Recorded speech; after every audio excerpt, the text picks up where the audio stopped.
Assalamu alaikum wa rahmatullahi wa barakatuhu. Bismillah ar-Rahman ar-Rahim. Dear students, welcome back to the entrepreneurship class. Our today discussion is about the business plan and how to create a business plan for starting new venture. ګرانو محصلینو نن ورځ زمونږ موضوع چې ده هغه د بزنس پلان په باره کې ده چې څنګه کولی شو مونږ یو نوی وینچر او یا هم یو نوی بزنس یا انټرپرایز شروع کړو او د هغې دپاره د بزنس پلان اهمیت او جوړولو طریقه کار باندې خبرې کوو. So again, dear students, my name is Zainullah and this is my email address and phone number. So please do not hesitate if you have any question to know about it.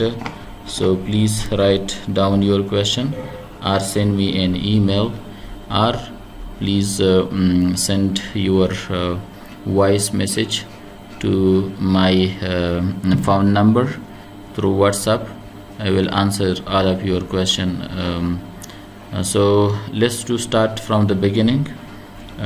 Dear student, as I mentioned earlier, that our topic is about business plan and how to create a new venture. So this is the major topic, and let's to start from the first one, from the definition of business plan.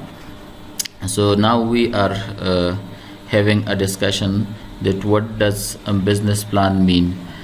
Dear students, remember your first semester.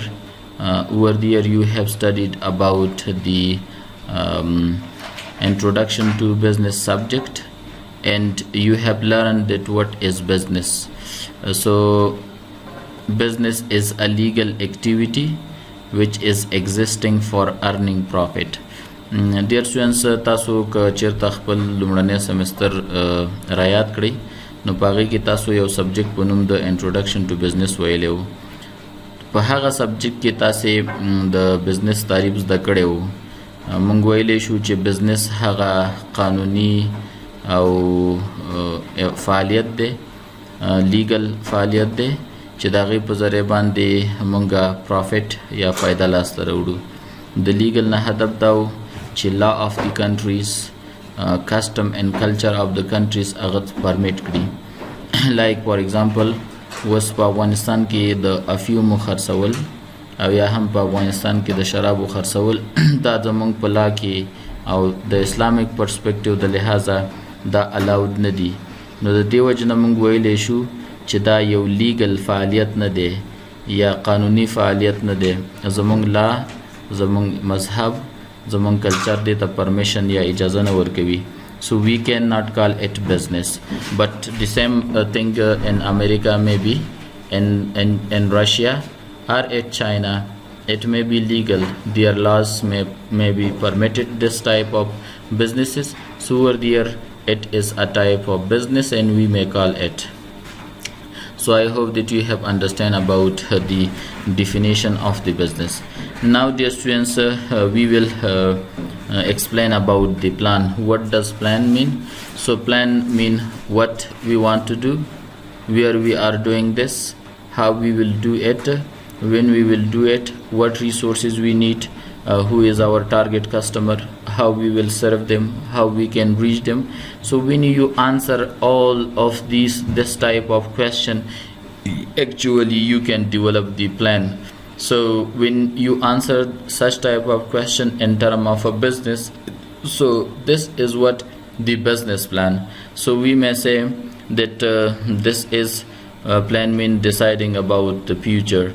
Yani mean when we are deciding about our upcoming years, upcoming life, so we may call it the plan. So when we put these things in term of businesses, so we may call it a business plan. Now let's to explain that what is a business plan in term of the author. So the author explains that it is a written document. Dear students, again I want to insist on your first semester. You have studied the management subject, principle of management. In principle of management, you have learned about the organization, that what is an organization. So we explained that organization is a place where two or more than two people working together, and these people are striving, they are struggling to achieve specific goals. So keep in mind that these goals are written. Yani mean, when we are having concern with businesses, so business need written documents. The documents, the words, the plans, the organizing step, the leading step, controlling process, the risk management, and other things should be written and documents. And through that documents, the managers, the officers, and other parties may check, they may read these documents, and they may decide about the business activities. So the دیو جن موږ ویلې شو چې بزنس پلان چې دی دا یو لیکل شوی ډاکومنټ یا سند دی. څه شی کوم قسم لیکل شوی سند دی. نو دا سند څه خاصیت لري؟ This will describing all relevant internal and external elements. So this document will describe us. یعنی دا هغه سند دی چې موږ ته بیانوي د داخلي internal mean داخلي او هم د external یعنی mean د خارجي عواملو د یو بزنس په باره کې. نو بزنس پلان هغه ډاکومنټ دی چې موږ ته بیانوي داخلي او خارجي عناصر او ستراتیژي او هغه ستراتیژي د کوم چې د یو بزنس د شروع لپاره ضروری وي. نو په سمپل کې ډیر سټوډنټس موږ ویلې شو د دې تعریف نه موږ د لاس ته راوړنه لرو چې دا یو ډاکومنټ دی چې دا ډاکومنټ موږ ته د داخلي عواملو یا داخلي عناصرو او هم د خارجي عناصرو په باره کې معلومات راکوي او یا هغه ستراتیژي چې په دې بزنس کې موږ استفاده کوو د هغې د بزنس د شروع لپاره چې کومه ستراتیژي موږ ته ضرور ده یعنی steps actions that we will take. نو هغه سټیپونه او هغه actions چې موږ باید د بزنس د شروع لپاره واخلو دا یې موږ ته explain کوي. نو دې ته موږ څه شی ویلی شو؟ د بزنس. Okay dear students, now we will explain the business plan. In other words, that what does this plan mean? So see dear students, we have explained over here that it is an integration. موږ ویلی شو چې دا یو مجموعه ده یا یو اتحاد دی یا یو ځای شوي دي یو څه شیان یو ځای شوي. کوم شیان یو ځای شوي دي ډیر سټوډنټس؟ نو په دې کې موږ ویلی شو چې دا مجموعه د فنکشنل پلانز ده. فنکشنل مین عملیاتي departments like marketing دا یو فنکشن کېدلی شي په یو دفتر کې. نو دا د مارکیټینګ د پلانونو مجموعه ده. دا د مالی یا د فاینانس د پلانونو مجموعه ده. دا د مینوفیکچرینګ یا د تولید د پلانونو مجموعه ده او همدارنګه د هیومن ریسورسز یو مجموعه کېدلی شي. نو په بله معنا باندې موږ ویلی شو چې بزنس پلان هغه ډاکومنټ دی چې هغې کې انټیګریټ شوي وي یو ځای شوي وي یک پارچه شوي وي فنکشنل پلانونه لکه مثال په طور د مارکیټینګ لکه د فاینانس ریلیټډ پلانونه لکه مینوفیکچرینګ پلانونه یعنې تولیداتي او لکه د هیومن ریسورسز یا منابع قوای بشري چې موږ ورته وایو یا بشري سرچینې چې ورته ویلی شي. نو په دې معنا باندې ډېر سټوډنټس موږ داسې ویلی شو چې بزنس پلان چې دی دا یو مجموعه ده د مالی مارکیټینګ یا د بازاریابۍ د قوای بشري او د مینوفیکچرینګ د ټولو پلانونو یو مجموعه کېدلی شي. دې ته بزنس پلان ویلی شي. یعنی کله چې ټول پلانونه موږ په یو ډاکومنټ کې رایوځای کړو په نوم د بزنس پلان یادیږي. Dear students, business plan is having some other things also. We may say that it addresses short-term and long-term decisions making for the first 3 years of operations. سو په بل معنا باندې موږ بزنس پلان په داسې شکل کې تعریفو چې بزنس پلان هغه ډاکومنت دی چې کوتا مدته یعنی لنډمهاله او اوږدمهاله تصامیم د یو بزنس لپاره او د هغې د عملیاتو لپاره د اولنی 3 کالو لپاره نیسي. یعنی هدف دا دی چې بزنس پلان هغه ډاکومنت دی چې په هغې کې د یو بزنس د 3 اولنیو یا ابتدایا اپریشنز یا فعالیتونه چې دوی کوم کوي د هغې دپاره لنډمهاله او اوږدمهاله تصامیم په دې کې ټول شامل دي. So that's what we may say the business plan. So dear students, once again let's to explain about the definition of the business plan. So see, it is a written document.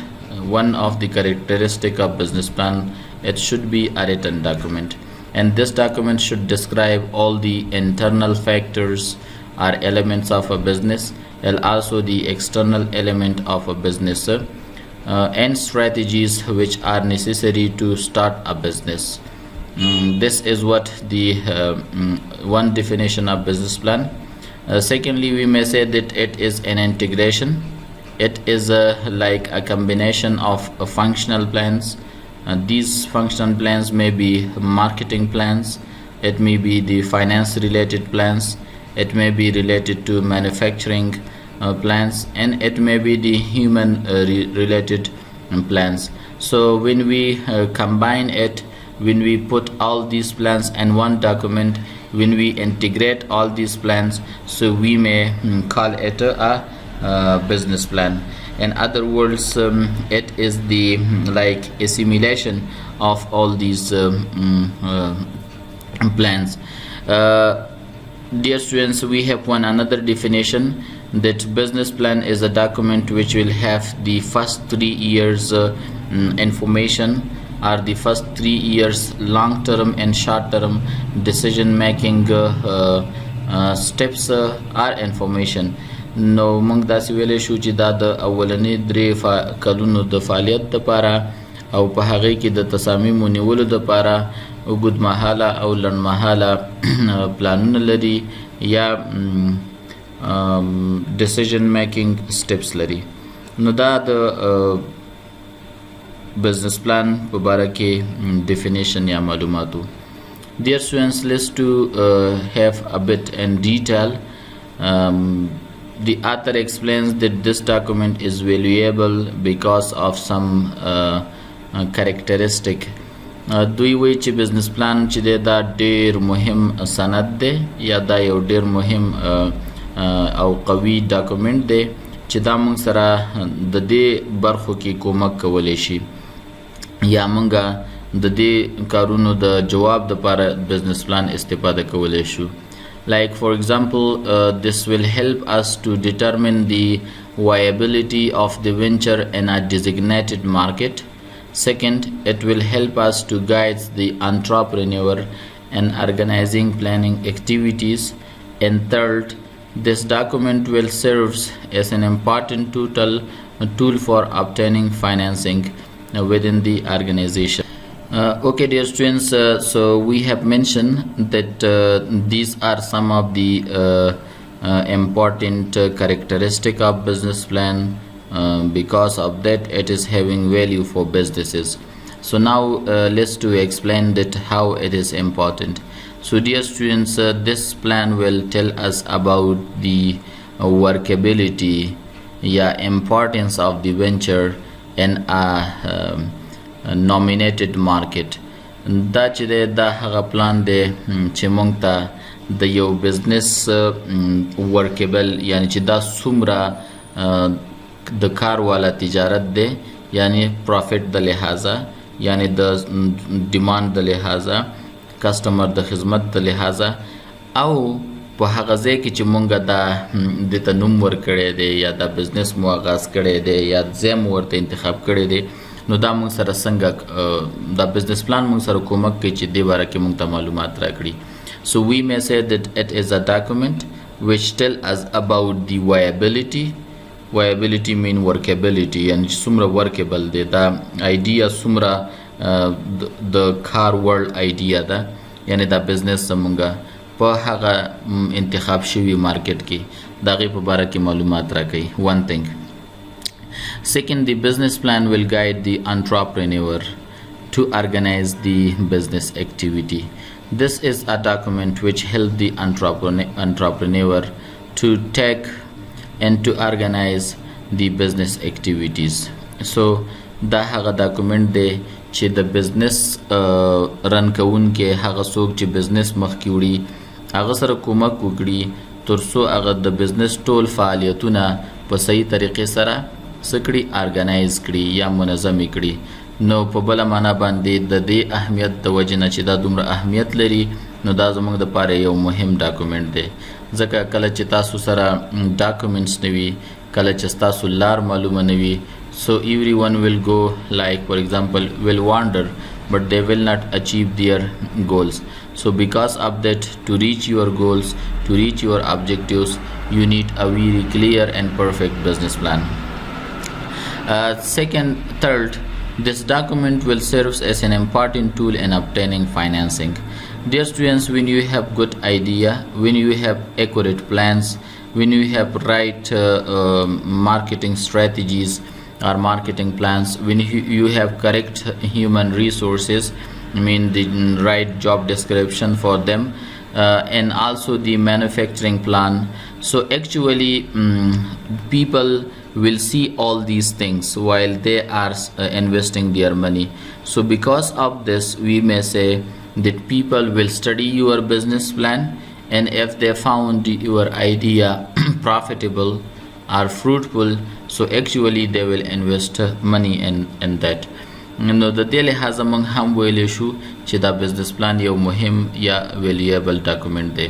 نو بزنس پلان موږ د دې وجې نه ویلی شو چې دا ویلیبل دی، چې دا وایبل دی یا ورکیبلیټي د یو بزنس موږ ته ښیي په یو خاص انتخاب شوي مارکیټ کې. یو دویم دا چې د انټرپرینور سره کومک کوي چې خپل بزنس څنګه منظم کړي یا خپل بزنس څنګه جوړ کړي او د هغې فعالیتونه څنګه پلان کړي.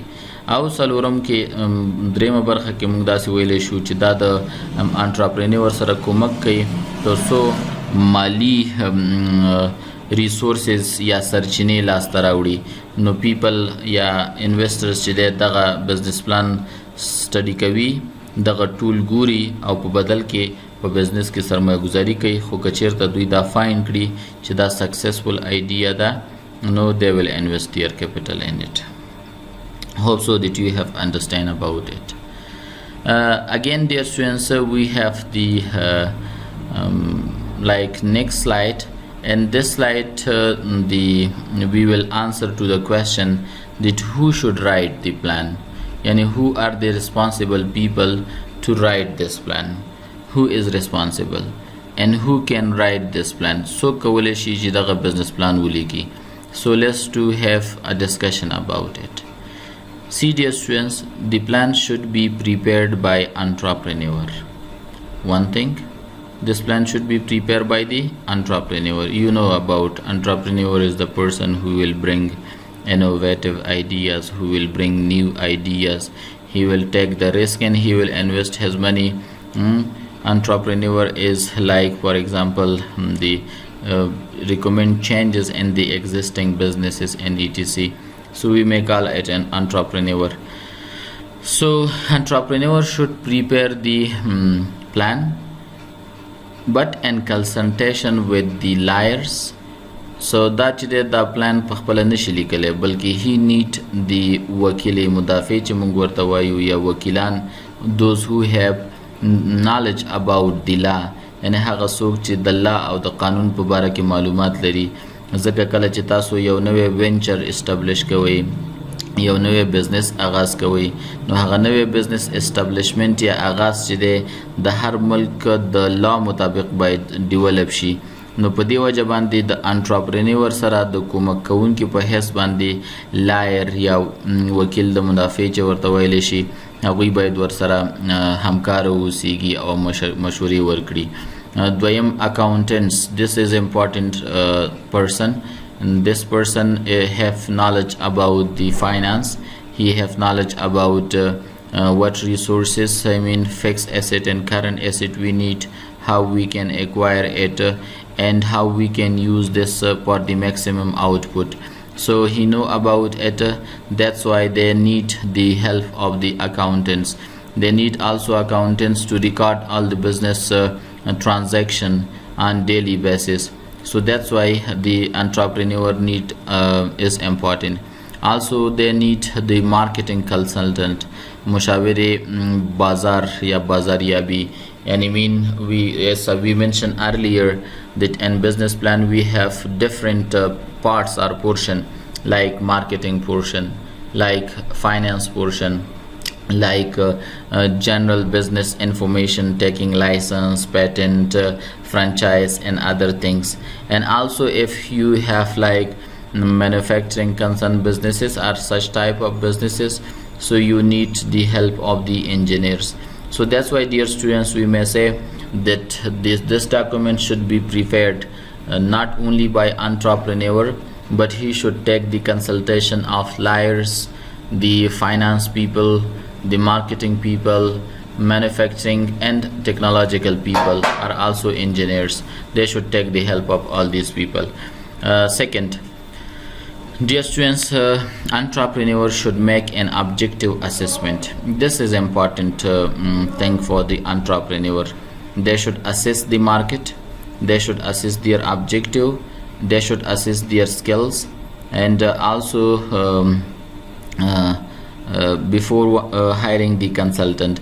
If he is not taking the help of consultants, so he should have an assessment about his skills, about his competencies, about his like for example we may say about his abilities. So when he understands that where he is weak and where he is smart, so then he can take decision that who he or she should hire.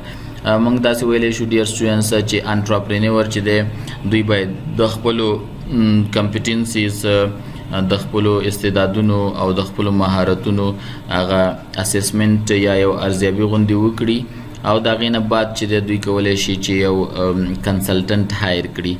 نو موږ مخکې ذکر وکړو چې دا بزنس پلان باید انټرپرینور په کومک د فاینانس پیپل، مارکیټینګ پیپل، وکیلانو، مدافع وکیلان او د انجینیرز، همدارنګه د مینوفیکچرینګ او ټیکنالوژي ریلیټډ او که څوک نور وي، یعنی هغه څوک چې دوی ته مشوره ورکولی شي، دوی کولی شي چې د هغوی هیلپ یا سپورټ واخلي. که چیرې دوی ټول یعنی مین امپارټنټ باډیز پکې نه شریکوي په خپل بزنس پلان ډیولپمنټ کې، نو دوی باید د خپل سکلز اسسمنټ وکړي چې کوم ځای کې دوی سمارټ دي، کوم نالج دوی لري او په کوم ځای کې دوی ګیپس یا کمی لري چې هغه کمیو د پوره کولو دپاره دوی باید کنسلټنټ یا مشاور هایر کړي. نو دا و چې د په باره د هو شود develop the plan. Now we will discuss about as we mentioned earlier in our earlier slide, that entrepreneur should do the skill assessment, anywhere he is good, what competencies entrepreneur have in the person who is developing the plan. So the entrepreneur can assess his accounting and the tax law related skills. He is excellent in these skills, so he should study it, and also he should answer that is he good or he is fair in these skills or he is poor. If he is excellent, so he do not need the consultant in term of accounting or in the area of accounting and taxes. But if he is not excellent or he is not good, and he come in these two categories like fair and poor, so at that situation entrepreneur need to hire a consultant. دا مونږ د سکلز یا د مهارتونو هغه اسسمنټ کوو یا ارزیابي کوو. نو انټرپرینور چې دی دوی باید خپل مهارتونه وګوري. لایک مثال دیس کې مونږ یو مثال راوړی چې دوی د اکاونټینګ په برخه کې څومره استعداد لري، یعنی دوی پکې ایکسلنٹ دي، اعلی دي، که عالی دي یعنی ګډ دي یا ښه دي، یا مناسب دي یا ضعیف دي. نو که فیر او پور حالت کې وو، نو they should hire the consultant.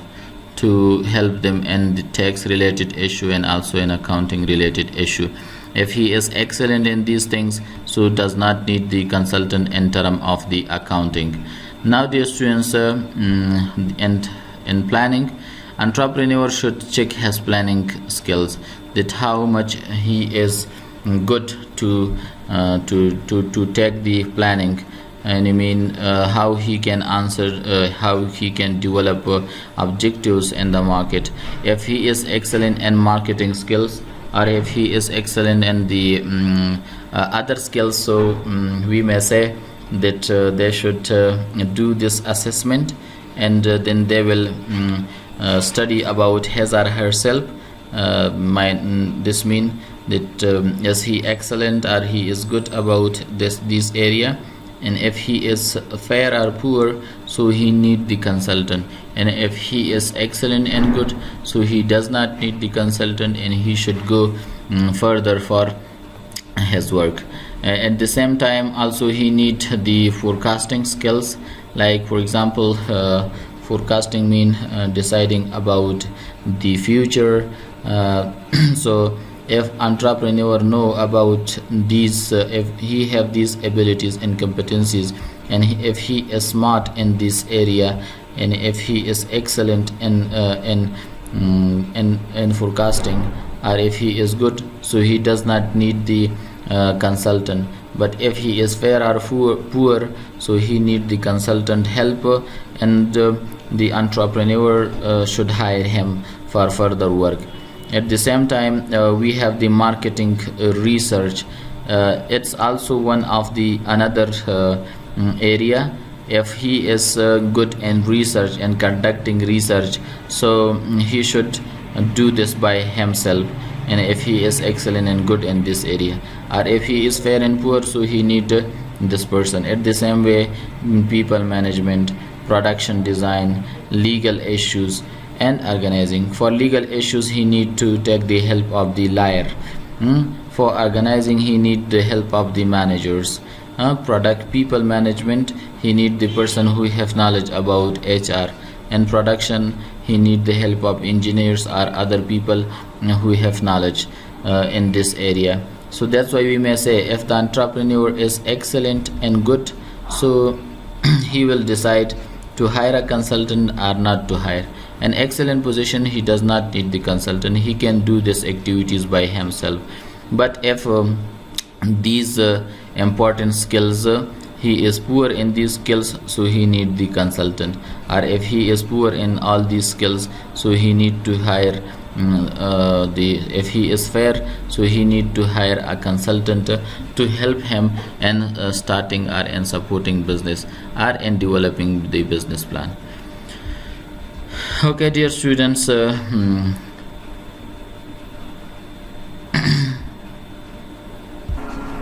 okay dear students, this slides explains about the scope of the business plan.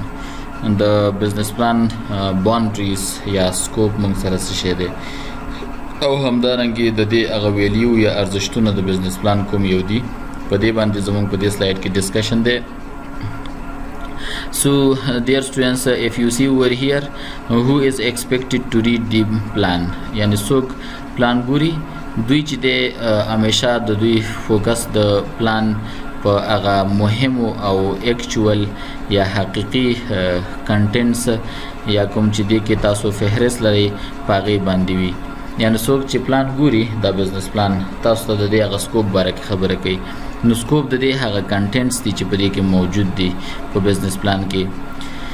نو کله چې وایي تاسو بزنس پلان جوړوئ، د دې سکوپ کې باید دا شیان شامل وي، یعنی د دې هغه حدودات باید په دې باندې مشتمل وي، دا خاصیتونه باید ولري. لایک فار ایگزامپل د انټرپرینور پرسپیکټیو څه شی ده په دې کې، دویم د مارکیټینګ پرسپیکټیو څه شی ده، او همدارنګه د انویسټر پرسپیکټیو په دې کې څه شی دی. دا هغه شیان دي چې تاسو باید د بزنس پلان په ډیولپمنٹ کې ولرئ. یعنی هدف دا دی چې د انټرپرینور د دې نه هغه ویو یا نظریه څه شی ده، د مارکیټینګ نظریه یا ویو په دې کې څه شی ده، او د انویسټر نظریه په دې کې څه شی ده. هدف دا دی چې انټرپرینور د دې نه څه اهداف لري. مارکیټینګ کې د دوی څه کارونه باید لاسته راوړي یا لاسته راوړي ولري او همدارنګه په انویسټرز په برخه کې یا سرمایه گزار په برخه کې دوی کم شان تزان رسول غواړي نو تاسو کله چې بزنس پلان جوړوي نو هغه باید د انټرپرینور لپاره کنسرن ولري هغه باید مارکیټینګ کنسرن ولري او هغه باید انویسټرز کنسرن ولري دا هغه شیان دي چې د بزنس پلان په سټډي کولو کې خلک دا ایکسپیکټ کوي چې د باره کې معلومات ولري dear students now we will again discuss about the scope of the business plan and value. So here the author explains the depth and detail in the business plan depends on کله چې تاسو د بزنس پلان ډیټیل باندې ورځئ نو سایز اف دی نیو وینچر باید څومره وي دې ته باید تاسو جواب ورکړی وي دویم دا چې سکوپ د دې بزنس باید څومره وي هغه حدودات چې تاسو دا نوی بزنس جوړوي یعنی د دې هغه سایز او سکوپ څومره دی دویم مارکیټ سایز څومره دی یعنی تاسو باید دې باره کې خپل هغه ایکسپلینیشن ورکړئ چې تاسو کوم قسم مارکیټ ته ورځئ مارکیټ هوموجینس دی لوکل مارکیټ دی په کوم قسم باندې تاسو خپل مارکیټ ټارګټ کړی دی سیګمنټډ مارکیټ دی سیګمنټیشن مو لایک فار ایگزامپل کوم قسم سیګمنټیشن دی کنزیومر سیګمنټیشن مو کړی دی سایکوګرافیک مو کړی دی یعنی تاسو یو شود ایکسپلین اباوت یور مارکیټ ویر اٹ از سچویټډ یور مارکیټ همدارنګه تاسو باید په خپل بزنس پلان کې د کمپټیشنز لپاره یا د رقابت لپاره باید تاسو خپل هغه ایکسپلینیشن ورکړئ چې تاسو کوم قسم کلوز کمپیټیټر لرئ مونوپولی لرئ اولیګوپلی لرئ اولیګوپولیسټک کمپیټیشن لرئ او یا هم پیور یا پرفیکټ کمپیټیشن لرئ along with this dear students تاسو باید د کمپټیشن کې د پورټرز 5 فورسز ماډل نه ایکسپلینیشن ورکړي چې یعنی تاسو په دې انډستری کې د ایگزیټ ریشو څومره ده او همدارنګه تاسو په دې انډستری کې د انټرنس ریشو څومره ده تاسو باید د دې ایکسپلینیشن ورکړئ لایک فار ایگزامپل پورټرز 5 فورسز ماډل چې د په دې شانو باندې فوکس کوي یعنی ایگزیټ اینڈ انټرنس لیول ان انډستری sorry this is in Pashto let's to change it to English exit and entrance level in industry exit mean that how many firms will leave this industry and how many people are interested to get into this industry so see this is a important thing we should understand چې دې ځکه خلک انډستری پر خودل غواړي او کنه په دې انډستری کې سرمایه گزاري کول غواړي کچیرته انټرنس هایر وی سټل تاسو سخت کمپټیشن سره مخامخ کیږئ او که ایگزیټ وی نو دې ډیفینیشن دا دی چې وای د پیپل ویل لیو دیس انډستری سو دا هغه امپورټنت شیان دي چې تاسو باید په نظر کې ونیسئ دویم تاسو باید دا وګورئ چې بارګینینګ پاور is in the hand of customers تاسو باید دا وګورئ چې د بارګینینګ پاور د چا په لاس کې دی آیا بارګینینګ پاور د کسٹمر په لاس کې دی او که د کمپنی په لاس کې دی هدف دا دی که چیرته پرفیکټ کمپټیشن وي سو بارګینینګ پاور چې دی د کسٹمر په لاس کې دی خو که چیرته دیز کې مونوپولی وي نو بارګینینګ پاور از ان دی هند اف دی کمپنی یعنی معنا دا چې تاسو پرایس چې د کله چې پرفیکټ کمپټیشن وي نو پرایسز باید تاسو داسې انتخاب کړئ چې تاسو کسٹمر په اټریکټ کړئ خو که چیرته تاسو مونوپولی سیستم ولرئ نو کېدلی شي چې تاسو هغه پرایسز چې تاسو خوښوي ځکه کم کسټمرز ته په مارکیټ کې بل اوپن اپورچونیټي نشته چې د هغې نه مال واخلي نو ځکه موږ په دې اساس باندې ویلی شو چې تاسو باید په دې پوه شئ چې who is having the bargaining power in hand along with this تاسو باید دا وګورئ چې what about the supplier bargaining power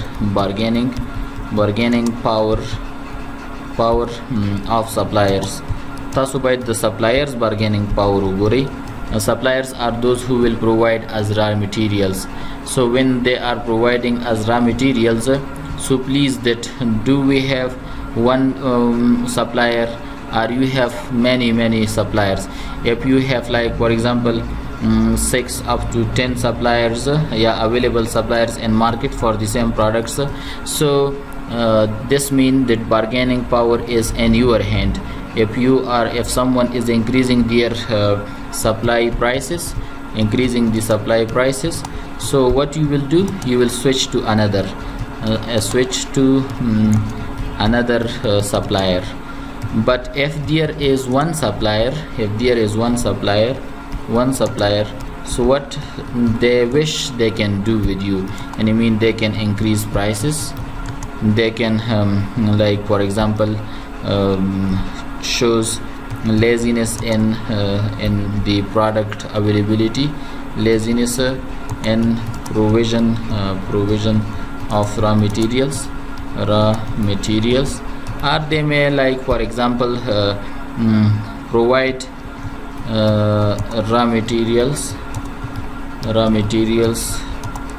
in late, and they may response late to your products, and also they may provide like for example with low quality raw materials. If there is low quality raw materials, what will happen?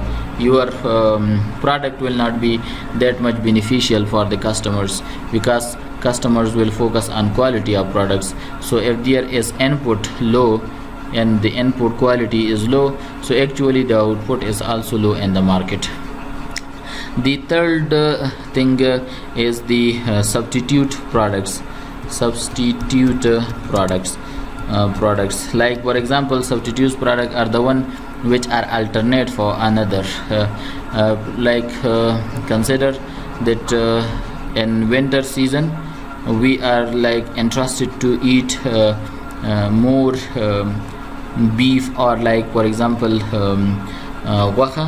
نو غوښه چې موږ خورو دا د دې prices suddenly increase شلو، نو people will switch towards the chicken. خلق د chicken طرف ته ځي. نو معنا دا چې د غوښې لپاره substitute یا متبادل څه شی دی؟ هغه مرغ دی یا چرګ دی، او د هغې په اساس باندې که چېرته چرګ او غوښه دواړه قیمته شي، maybe people will switch towards the fish، یعنی فش طرف ته سویچ وکړي. نو دا هغه شیان دي چې دې ته مونږه سبسټیټیوټ ویلی شو. نو د سبسټیټیوټ لیول باید تاسو وګورئ چې سبسټیټیوټ په کومه اندازه باندې په مارکیټ کې اویلیبل دي.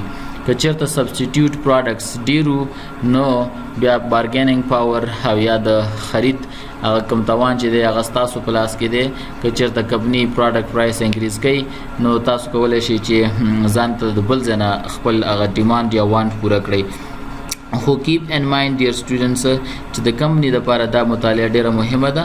کله چې تاسو یو نوی بزنس شروع کوئ، نو تاسو خپل هغه متبادل یا چې تاسو په مارکیټ کې ضرر رسونکي وي هغه څوک دي، او تاسو ته دغه متبادل پروډکټ په کوم پرایس باندې پیدا کیږي، دغه اویلیبিলিټي په کوم لیول کې ده. او lastly مونږ وایو چې rivalry among competitive firms. rivalry among competitive firms. So the competitive firms termans competitive firms دا غي ترمنځ هغه دښمنۍ اندازه څومره ده. نو دا هغه شیان دي چې مونږ او تاسو باید کله چې یو نوې پروډکټ لانچ کوو، نو اول دا باید وګورو چې ایگزیټ او انټرنس لیول څه دی. د پارټرز 5 فورسز ماډل دی د کمپټیشن. دویم باید دا وګورو چې بارګیننګ پاور د چا په لاس کې دی. دریم باید دا وګورو چې سپلایر سره څومره پاور دی، او څلورم باید دا وګورو چې سبسټیټیوټ اویلیبিলিټي څومره ده، او پنځم باید دا وګورو چې د کمپټیټیو فرمز ترمنځ ریویلري څومره ده. نو this is what we may say the Porter's was Porter's 5 forces model of competition. So this is important, and we should have a deep study about the competitive level in the market. So that's why this is what the scope of the company, and we should clarify for us that who are our competitors in the market.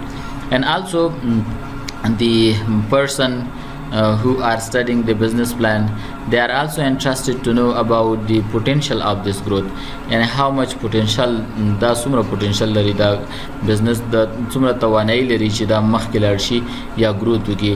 نو د دې هدف لپاره تاسو باید په business plan کې خپل دا شیان clearly واضح کړئ چې تاسو سایز د بزنس څومره دی د دې سکوپ څومره دی ان ټرم اف فاینانس ان ټرم اف هیومن ریسورسز ان ټرم اف ټیکنالوژي ان ټرم اف مارکیټینګ or market in term of competition and in term of potentials, how much potential of growth do we have.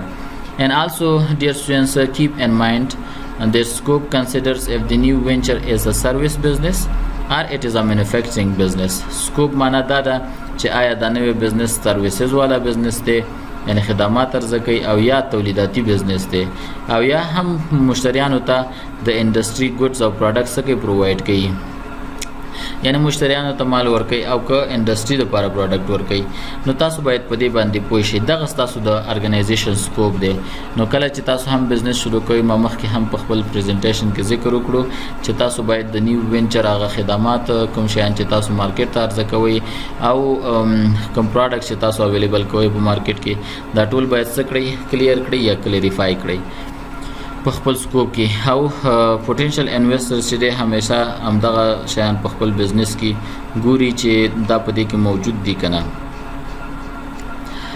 Dear students, now we will explain about the potential lender, those people who will provide you money on as a loan. So how the lenders and investors evaluate your plan. دوی چې دی یعنی هر هغه څوک چې موږ ته په قرض باندې پیسې راکوي چې لینډرز ورته ویلی شي او هغه څوک چې په بزنس کې سرمایه ګزاري کوي دوی څنګه زموږ د بزنس پلان نه ارزونه کوي how they will evaluate the plan د دوی د پلان د ایوالویشن هغه طریقه کار څه شی دی. So dear students, lenders is always interested to see the ability of the firm that is it able to pay the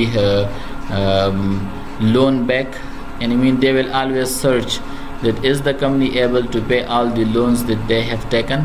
آیا کمپنی د دې قابل ده چې هغه لون چې دوی اخیستی دی هغه دوی بیرته ورکولی شي که نه نو دا پکې بزنس کې ګوري.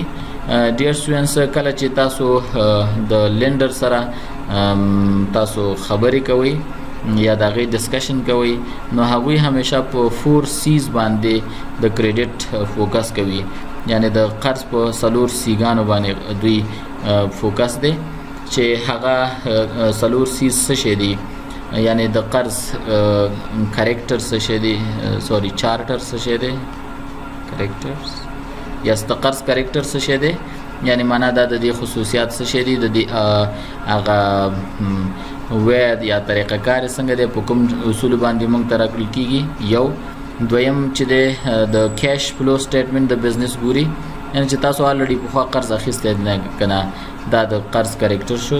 دوی چې د کیش فلوز ګوري چې یعنی بزنس څومره کیش فلوز جنریشن لري څومره کیش پروډیوس کولی شي.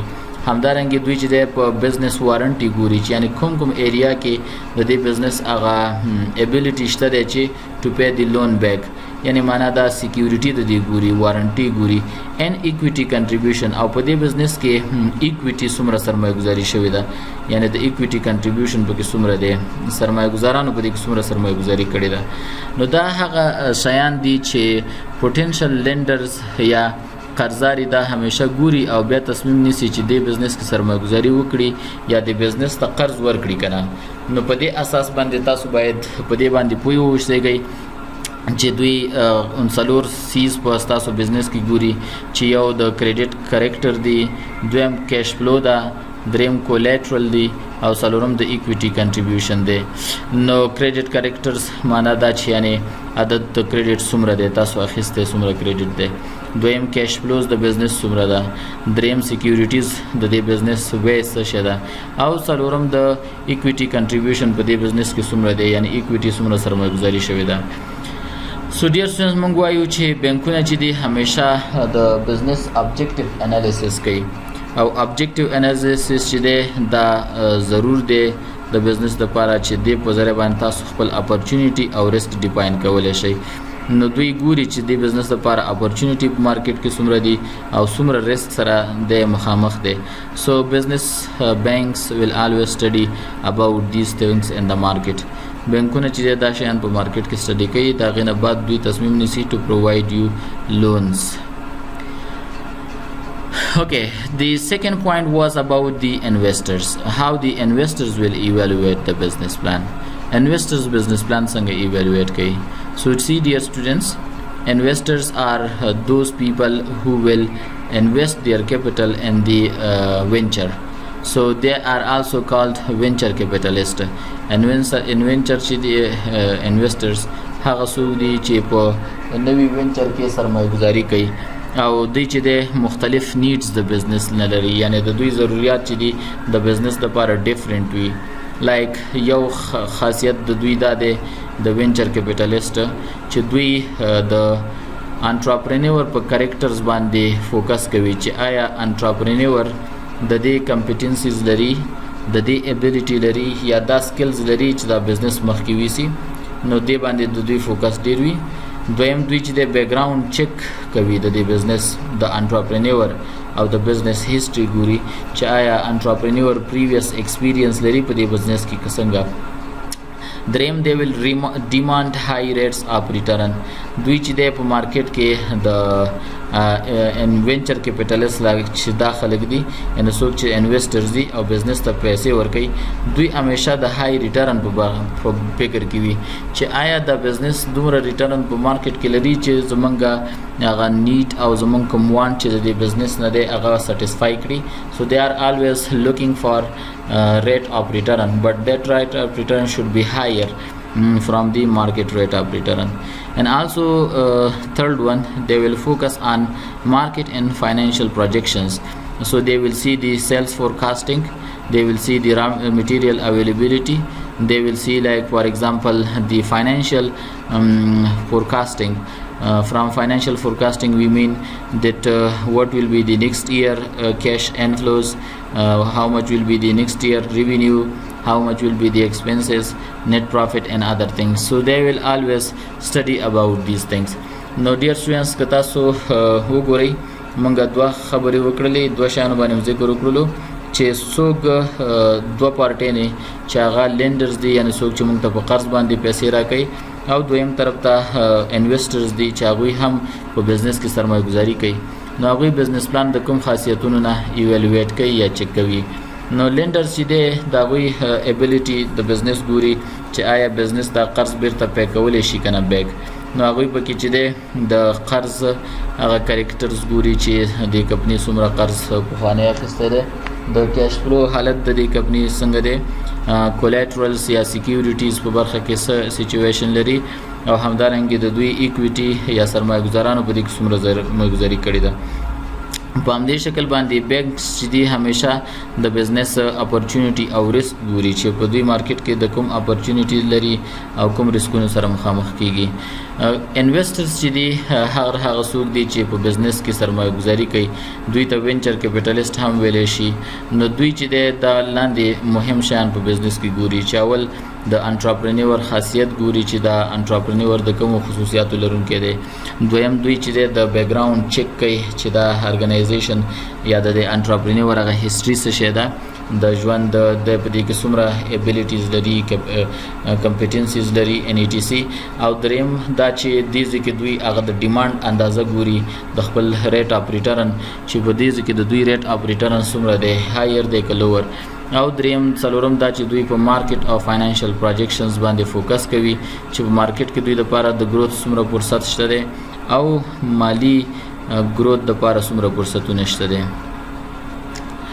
Okay dear students, we have one another parties who's called suppliers and also customers. These are also like for example the people who are interested to know about the business. So let's to understand about the suppliers. Suppliers are those groups who will provide us raw material. Supplier هغه څوک دي چې موږ او تاسو ته خام مواد راکوي، نو دې ته سپلایرز ویلی شي. د سپلایرز چې دی دی په دې فکر کې وي چې دوی موږ سره څومره قراردادونه امضا کوي د مال دپاره، او همدارنګې دوی څومره د دوی هغه کیش جنریشن سایکل دی او پروډکشن سایکل د دوی څومره وخت کې دی. نو دوی چې دی همیشه they will see about these things. So let's to discuss about the suppliers. Suppliers may want to see a business plan before signing a contract. مخکې دینه چې دوی ستاسو سره یو قرارداد امضا کړي دوی د ستاسو بزنس پلان ګوري او هدف یې دا دی to produce either components or finished products چې تاسو ته عناصر جوړ کړي او یا تاسو ته فائنل تولید جوړ کړي even to supply large quantities څومره مقدار تاسو خام موادو ته ضرورت لرئ د موادو او همدارنګه د کنساینمنت چې ورته ویل شي کنساینمنت مین د ډیلیوري یعنی تاسو د مال څومره وخت کې باید ډیلیور شي سو تاسو ته هغه مقدار د میټیریلز او همدارنګه د ډیلیوري یا چې تاسو ته رسیدي د مال په دې باندې دوی همیشه فوکس وي چې تاسو دوی نه څومره مال غوښتنه کوي نو دیو جنا دوی د تاسو بزنس پلان ګوري او په بزنس پلان کې دوی د تاسو هغه د سیلز مقدار ګوري چې تاسو سیلز څنګه فورکاسټینګ کړی دی همدارنګه کسٹمرز هم په دې کې انټرسټډ وي to know about the business long term availability. So customers is always seeing before to buy a product the long term commitment of the company and how much this company is committed towards the customers. Like for example کوم د شرق مثال واخلو یا د بل کمپونتون نو هر یو محصول د ستاسو نه پام دی فکر کې دی چې دا به سروایو وکړلی شي کنه یعنی معنا دا چې دا څومره وخت پورې به دا بزنس وي دا د شرق بزنس یا د بل پونتون یا د بل پونتون نو په همدې اساس باندې موږ ویلی شو چې کسټمر از always looking for the long term commitment for long term perspective how much this business will provide them the products in long run. So also they are searching for the purchasing of high technology and how much these companies if we see the organization who are working in technological areas or those who are working in the telecommunication areas they are always looking to know the customers is always looking to understand that how much this company will adopt the new arrived technology. If you are smart to adopt the new technology the new ways so they will take interest to purchase goods and services from you and if your company do not have these things so they will not take interest to purchase from your company. So suppliers and customers will also check the company business plan. سپلایر د دې وجه نه تاسو بزنس پلان ګوري چې تاسو په څومره مقدار باندې مال ترې اخیستلی شئ او تاسو په کوم شکل مال اخلئ فینش ګوډ اخلئ که کمپوننټس د هغې اخلئ او تاسو د دې میټیریل یعنی ډیلیوري تاسو ته باید په څومره وخت کې وشي نو دوی په دا شیان تاسو په بزنس پلان کې ګوري خو کسټمر چې دی د دوی پرسپیکټیو یا خیالات ډفرنٹ دي کسټمرز همیشه تاسو په بزنس کې دا ګوري چې تاسو بزنس څومره لانګ ټرم پرسپیکټیو لري یعنی څومره وخت پورې تاسو دا بزنس د دوی لپاره کولی شئ کوم وخت پورې تاسو د دوی لپاره پروډکټ اویلیبیلیټي کولی شئ نو دوی تاسو هغه کور کمپټنسیز د بزنس ګوري همدارنګه تاسو د برانډ هغه لویالټي ګوري همدارنګه دوی ګوري چې تاسو لایک فار ایگزامپل چې نوي تغیرات په مارکیټ کې راځي هغه تاسو په څومره اندازه باندې اډاپټ کولی شئ نو دوی په دې سرچ کې وي ټو انډرسټینډ اباوټ اټ and we also have the another topic which are called presenting the plan to whom and how we will present this plan the plan by څنګه present شي entrepreneur همیشه dear students د دوی کار دا وي to sell their ideas or to sell their business concept what idea what concept they had or they have they want to sell it so if they are selling this concept so what they should do and how they should present their plan یعنی که تاسو چې د ښه بزنس آیډیا ولرئ نو څنګه کولی شئ چې تاسو دا په مارکیټ کې خرڅه کړئ دا خپله آیډیا څنګه کولی شئ چې مارکیټ ته پریزنټ کړئ so entrepreneurs should focus on why this is a good opportunity so they should answer to this question they should answer to the why question and why it is a good opportunity so they should have a focus on their presentation about the importance of this opportunity second they should have like for example a portion of marketing program in their opportunity دوی باید د خپل هغه مارکیټینګ برخه د خپل اپورچونټي واضح کړي یعنی چې دا څومره سیلز به د دې پروډکټ یا د دې سرویسز کیږي او د دې نه پروفیټ سوي. دا د انټرپرینور وظیفه ده to provide their marketing program, marketing process in term of sales and in term of profit. یعنی که چیرته ستاسو بزنس پلان دا خاصیت ولري چې ولې دا یو ښه اپورچونیټي ده، یعنی اټریکټیو ورډز تاسو لیکلی وي، او دویم دا چې تاسو د سیل فورکاسټینګ کریکټ کړی وي او پروفټس مو صحیح شو کړی وي، نو دا د تاسو د بزنس پلان په سکسس او یا په سیل کې تاسو سره کومک کولی شي.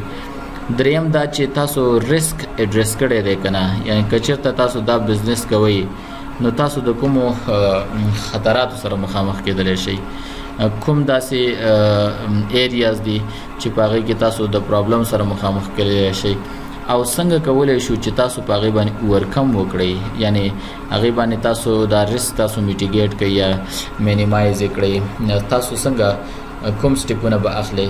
نو همیشه تاسو چې خپله آیډیا خرڅوئ ستاسو نه خلک دا ایکسپیکټیشن کوي چې تاسو ورته دا معلومات ورکړئ، آیا دا اپورچونیټي ښه اپورچونیټي ده که نه، یعنی دا فرصت یا دا بزنس ورکیبل بزنس دی که نه، آیا دا پرافیټیبل بزنس دی که نه. نو کله چې موږ د پرافیټ خبرې ته راځو نو دې کې باید موږ د سیلز انفارمیشن ورکړي وي. نو د سیلز او د ایکسپنسز نه چې کله موږ او تاسو یو بل سره کمپیر کړو نو موږ به یا نیټ پرافیټ یا لاس کړی وي. خو کله چې ستاسو آیډیا پرافیټیبل وي، تاسو د آیډیا ورکیبل آیډیا ده ان یو کین سیل اټ. همدارنګه تاسو کله چې د آیډیا باندې ډسکشن کوئ نو تاسو باید هغه ریسک یا خطرات په مارکیټ کې په نظر کې ونیسئ، او تاسو باید دا واضح کړئ چې تاسو دغه خطرات چې تاسو آیډنټیفای کړي 1 2 3 4 تاسو په دې باندې څنګه اوورکم کولی شئ. لایک که زه تاسو ته اوس په دې وخت کې یو مثال درکم، دس از کووډ-19، دا د کرونا 19 ډیوریشن دی یا وخت دی. نو که چېرته شرق اوس خپل ریسکونه کلیرلی آیډنټیفای کړي نو دوی به خامخا د داسې ایمرجنسي حالت دپاره د اوورکم کولو پالیسي هم باید ولري. یعنی که چېرته دوی د داسې ایمرجنسي حالت سره مخامخ کیږي so what they will do، یعنی شرق what will be the like for example situation of شرق. So these are the things that we may say that it may affect the organization, your business plan. If you clearly identify it, if you clearly define it, so people will purchase your ideas. Also, audience of the business plan is investors, and those who are listening to your presentation, those who are listening from you, they are your investors. And these are the people who will invest in your new generated idea, and they will have many questions to ask you about the new idea that you have developed. So موږ داسې ویلی شو چې کله چې تاسو خپله آیډیا خرڅوئ نو ستاسو بزنس پلان باید دې سوالونو ته باندې فوکس کړی وي یا باید جوابونه ورکړي وي چې ولې تاسې دا بزنس چې شروع کړی دی دا تاسو وایي چې دا ستاسو لپاره یو ښه فرصت دی. دویم دا چې تاسو د مارکیټینګ په برخه کې، د سیلز په برخه کې او د پرافیټ په برخه کې تاسو څه فورکاسټ کړی دی یا تاسو څه تخمین لګولی دی. دریم دا چې تاسو هغه ریسک چې تاسو دې کې وینئ تاسو هغه څنګه آیډنټیفای کړی دی او ستاسو د هغې د حل کولو دپاره سلوشن څه شی دی. اف یو فیس اټ، که تاسو داسې خطر سره مخامخ شئ نو ستاسو سلوشن به څه شی وي. او څلورم دا چې کله چې تاسو دا بزنس پلان چاته ورکوئ نو هغه ستاسو انویسټرز دي، هغوی غواړي چې دغه آیډیا کې سرمایه ګذاري وکړي.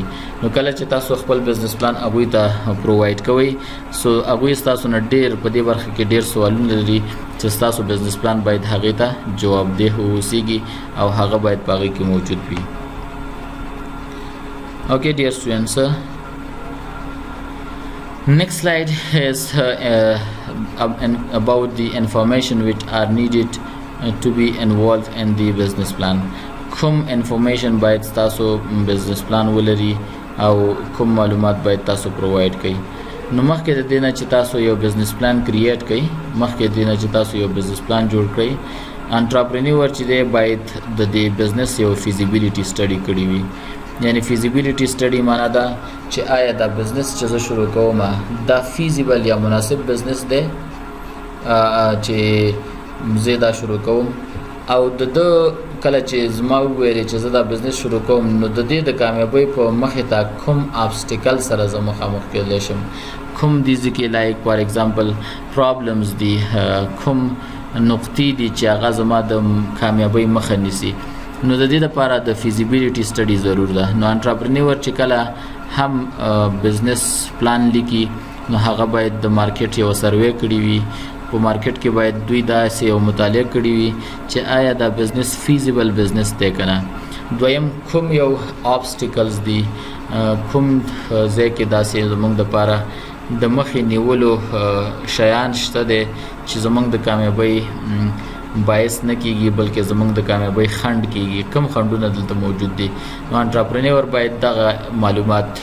ولري نو موږ ویلی شو چې فیزیبিলিټي سټډي باید وکړي او دویم هغه خنډونه چې د دوی د کامیابۍ مخه نیسي هغې باندې باید معلومات ولري نو موږ دې کې د فیزیبিলিټي سټډي د لفظ ذکر وکړو چې فیزیبিলিټي سټډي معنا ده څه معنا نو فیزیبিলিټي سټډي باید فوکس په مارکیټینګ برخه باندې وکړي یعنی چې په مارکیټینګ کې سیګمنټیشن طریقه کار زموږ څه شی دی زموږ پروډکټ څه شی دی زموږ پرایس باید څومره وي په کوم پلیس یا کومه ایریا کې موږ دا بزنس باید رن کو او همدارنګې د پروموشن ویز څنګه دي فیسبوک ټویټر لایک the WhatsApp groups like social media Gmail like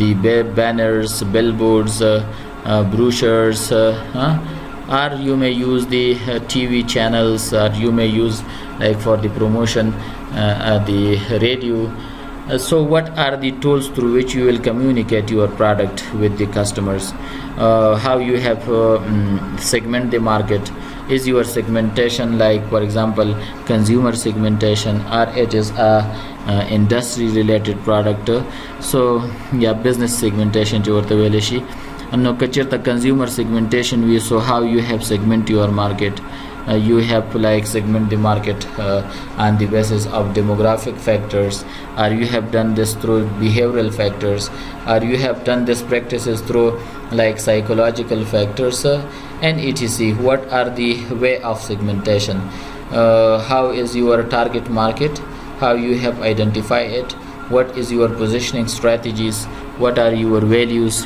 what are your core competencies so all of these are some of the important things that you should study it in the market who is your competitors this is occurring within the feasibility study and marketing area how you will receive the raw materials where it is available so if you answer this question or if you ask this question in market this means that you are conducting the feasibility study in the market along with this you should have a knowledge and you have studied about the financial issues from where you will acquire the capital where you will invest this capital how you will manage this capital and these assets so if you answer these things or if you ask about these things this is coming under the feasibility study how and what is your production waste how much you will produce and what quantity you will produce what process you will take in production where is your godowns how much raw materials you should have how much finished goods you should keep in godowns so these all are the things that you should study and market and then you should develop the business plan for your business or new venture dear students if you do not have this information or if you do not have prior experience about the business so for you internet is a good source to get information from it نو مونږ په دې سلاید کې داسې وویلې چې کوم معلومات باید زموږ بزنس پلان ته ضرور دي کله چې بزنس پلان لیکو نو مونږ دا ویلې چې مونږ باید په مارکیټ کې د بزنس پلان د جوړولو لپاره د فیزیبিলিټي سټډي یا د مناسب والي مطالعه باید موږ کړی وي او هغه خنډونه چې مونږ په زموږ د سکسس مخنیسی یا د کامیابی مخنیسی هغه باید مونږ آیډنټیفای کړی وي. نو د فیزیبিলিټي یا د مناسب والی مطالعه کې باید مونږ په دې برخو باندې فوکس وکړو. لکه د مارکیټینګ برخه باید ډیره واضح کړو چې مونږه پروډکټس کوم یو دی, زمونږه پرایس باید یا قیمت باید څومره وي, د دې مواد خام په کوم ځای کې اویلیبل دي, او همدارنګه نور هغه شیان چې د مارکیټینګ د برخې سره تعلق لري په کوم ځای کې مونږ دا بزنس وکړو, پروموشن بیا به زمونږ څنګه وي. د فاینانس په برخه کې کیپټل باید د کوم ځای نه کو, څوک به زمونږه لینډرز وي یعنی د چانه چې مونږ قرض اخلو, او څوک به هغه څوک وي چې مونږه د هغې څخه پروډکټ لاسته راوړو. همدارنګه انټرنیټ چې د تاسو سره د په دې برخه کې کومک کولی شي چې تاسو معلومات څنګه لاسته راوړئ. که چېرته تاسو معلومات غواړئ د انټرنیټ نه لاسته راوړئ نو یا د بزنس پلان په باره کې معلومات غواړئ, so you can use the internet which will help you in this regard. Okay dear students, our like for example this graph will explains you about the getting market information, how you can collect the market information. So this graph will help you. If you see over here we have general environment, demographic environment. From this environment we are like for example looking at what is the need. So see, national food industry is having trend in the market. You have identified this idea for yourself. Now you will see your local environmental and demographic trends in term of food. تاسو بیا په دې کې ګورئ چې لوکل ایریا کې کوم یو ټرند شته دی, نو بیا تاسو په هغې کې دا فاین کړلو چې دیز کې ټرند شته دی, نو بیا تاسو کمپیټیشن ګورئ چې رقابت څومره دی, او په هغې کې بیا خپل سټرینټس یعنې د قوت نقطې او د ضعف نقطې ګورئ. کله مو چې دا آیډنټیفای کړل نو تاسو بیا خپل یو د پوزیشنینګ سټریټیجیز جوړوئ چې تاسو څنګه کولی شئ چې د خلکو په ذهن کې یو پوزیشن جوړ کړئ یا یو ځای پیدا کړئ, او خپل د مارکیټ ابجیکټیوز ځان دپاره څه کوئ, ډیزاین کوئ یا آیډنټیفای کوئ. نو دا تاسو هغه د مارکیټ سټډي وکړله یا تاسو انفارمیشن راګین کړل چې د دې په ذریعه باندې تاسو کولی شئ چې په مارکیټ کې خپل بزنس پلان ډیولپ کړئ یا جوړ کړئ. Along with this dear students, the other information that you are necessary to collect is the operation related information. These are the تاسو د عملیاتو related information دي چې دا باید تاسو هم ولرئ. لکه مثال په تور تاسو د بزنس لوکیشن باید کوم ځای کې وي. لوکیشن باید داسې ځای انتخاب شي چې هلته د را میټیریلز اویلیبیلیټي په اسانۍ سره وشي او تاسو په هغې ځای کې په اسانۍ سره خپل بزنس وکړلی شئ. دویم ستاسو مینوفیکچرینګ یا د تولید کولو هغه پروسه مو څنګه ده, څنګه خپل تولیدات کوئ, نو دا هم د مهم پوینټ دی چې تاسو باید په نظر کې ونیسئ. را میټیریلز یا مواد خام ستاسو په څومره مقدار په څومره کوانټیټي کې په مارکیټ کې اویلیبل دي او تاسو د هغې نه څنګه استفاده کولی شئ. همدارنګې د اکویپمنټ څومره اکویپمنټ ته ضرورت لرئ, کوم قسم لیبر یا کارمندانو ته تاسو ضرورت لرئ چې د هغې څخه د هغوی باید کوم مهارتونه ولري, کوم استعدادونه باید ولري, او ستاسو هغه سپیس باید څومره وي د بزنس لپاره. اوورهیډ کاسټ باید کلکولیټ کړئ کلیرلی چې زمونږ په بزنس باندې اوورهیډ کاسټ څومره دی, او همدارنګې هغه انفارمیشن چې د ستاسو د بزنس پلان سره ډایرکټ تعلق لري او تاسو باید هغه په هغې کې ایډ کړئ. نو دا هم د اپریشن ریلیټډ مهم نقاطو چې په هغې کې مونږ وی هیف لوکیشن, information about the manufacturing process, the raw materials information, the equipment we need for doing this business, the skills that we are expecting from our laborers, the space that we need for business, and also the overhead cost and other relevant information which is necessary for making the business plan. So these are the information that you should have in your business plan, or that you should add this in your business plan. Okay dear students, now we will discuss about the financial information that we need to get at. Financial information, as we discussed earlier, that we should study the market and then financial information. نو مالی معلومات باید کوم وي او څنګه باید لاس ته راوړو. لکه موږ ویلې شو چې آیا انټرپرینور خپل بجټ لري چې دا بزنس مخکې ویسي او یا څومره د دې بزنس نه باندې مصارف کیږي او د دې نه څومره عواید لاس ته راځي، آیا دا یو سورس دی یا زموږ پروشات څومره دي او یا په بله معنا باندې د کوم ایکسټرنل فند موږ ته اویلیبل دی چې هغې نه موږ استفاده کولی شو. نو د فاینانس په برخه کې باید تاسو د بودیجې په باره کې د هغې دپاره کوم ایکسپینډیچرز دي، یعنې هغه مصارف چې د لانګ ټرم کې وي یا د یو کال نه اضافه تر وي هغې ته ایکسپینډیچر ویلی شي. ایکسپنسز هغه مصارف ته ویلی شي چې په شارټ پیریډ آف ټایم کې وي، یعنې کله چې تاسو فکس ایسټ اخلئ هغې باندې چې کوم مصرف کېږي هغه وی کین کال اټ capital budgeting, or in term of economics we may say that these are expenditure, but expenses are the ones that which have life less than 1 year په یو کال کې کم از کم چې دی ختم شي. همدارنګه تاسو ریوینیو او منابع وګورئ، د پروشاتو منابع مو په نظر کې ونیسئ او ایکسټرنل فیکټرز چې هغې نه تاسو فند لاسته راوړلی شئ. نو دا د فاینانس په برخه کې باید تاسو دا معلومات پرووایډ کړئ. نو تاسو ته بیا وایي چې د حدیث کې موږ د بجټ خبره وکړله، نو وایي چې بجټ انکلوډز کیپیټل ایکسپینډیچر. نو ما مخکې ذکر وکړو چې کیپیټل ایکسپینډیچر مین لانګ ټرم انویسټمنټ یعنې پرچیزنګ فکس ایسټس. همدارنګه ایکسپنسز یعنې ډایرکټ اپریشن ایکسپنسز چې موږ مصارف کوو، همدارنګه د کیش ریلیټډ برخه او همدارنګه د نان ایکسپنسز آیټمز. نو دا ټول هغه شیان دي چې تاسو د فاینانس په برخه کې باید د بزنس پلان کې د دې باره کې معلومات ولرئ. along with this we have the industry benchmark can be used to prepare the financial pro forma statement like the balance sheet, 3 years forecasted cash flow statement, and also the 3 years revenue and expenses. So for this you can use the industry benchmark, the industry standards, and you should make or develop the financial plans for your company.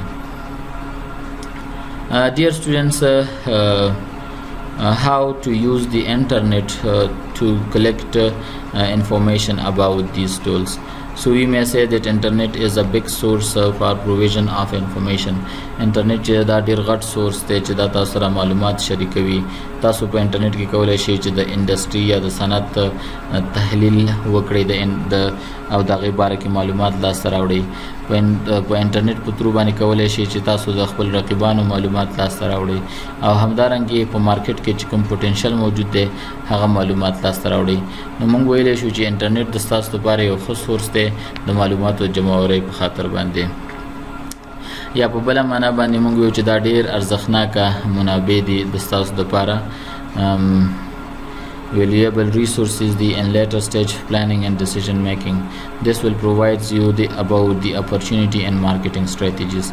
نو تاسو کولی شئ چې د انټرنیټ نه د خپل فرصتونه معلوم کړئ، مارکیټینګ سټریټیجیز د دې په ذریعه باندې ډیفاین کړئ. تاسو کولی شئ چې انټرنیټ په ذریعه باندې تاسو د خپل کمپیټیټر سټډي وکړئ او د هغوی strengths او weaknesses فایند کړئ او د خپل پروډکټ لپاره پوزیشنینګ سټریټیجیز جوړې کړئ.